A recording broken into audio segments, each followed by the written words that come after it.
பெண்களுக்கு இந்த பரந்தாமணி சிறந்தாழ்ந்த நல்வணக்கம். இன்று நான் பேச எடுத்துக்கொண்டுள்ள தலைப்பு வேலு நாச்சியார்.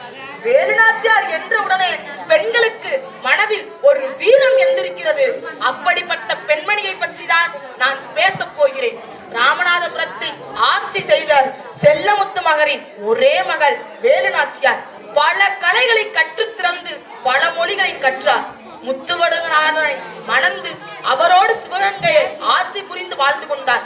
வெள்ளையர் வந்து அவரது பார்ப்புக்கும் போக அவரது கணவனை இழந்து அனாதையாக தவிக்கப்பட்டார். தனது சிந்தனையால் தனது சிவகங்கையை மீண்டும் கைப்பற்ற வேண்டும் என்று யோசித்து பல செயல்களில் செயல்பட்டார். ஒரு வீர பெண்மணி எத்தனை தியாகங்களுக்கு முன்பு அந்த காலத்தில் முன்னேறி வந்திருக்கின்றார். அவரது எவ்வளவு முயற்சி செய்திருக்கிறார் என்று நீங்கள் நினைத்து பார்க்க வேண்டாமா?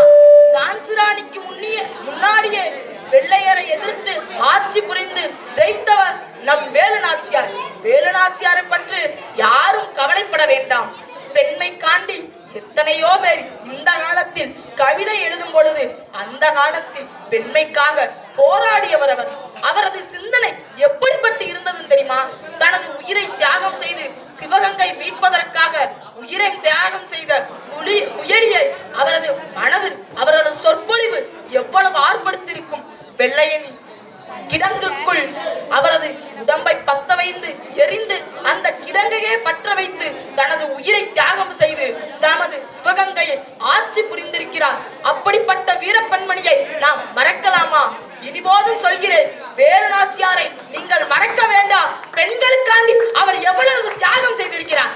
யாராவது கைதட்டீங்களா? சொல்லத்தான் நீங்க தெரிஞ்சுக்கணும். ஒரு வேலு நாச்சியார்ன்றது சும்மா நினைக்கிறீங்களா?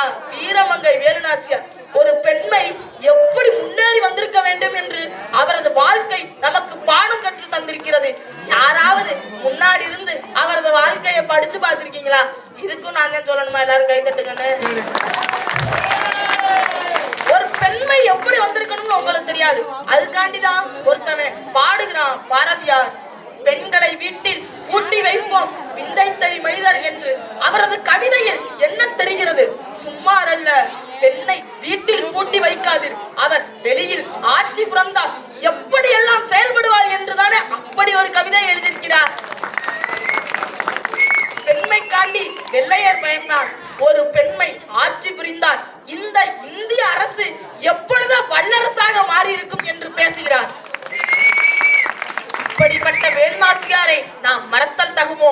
அப்படிப்பட்ட வேலு நாச்சியாரை தினம் தினம் போற்றி பாடுவோம். நன்றி, வணக்கம். கைதட்டி உற்சாகப்படுத்துவோம். பரந்தாமன் அவர்களுக்கு பொங்கல் வாழ்த்து அஸ்தகர்களின் சார்பாக.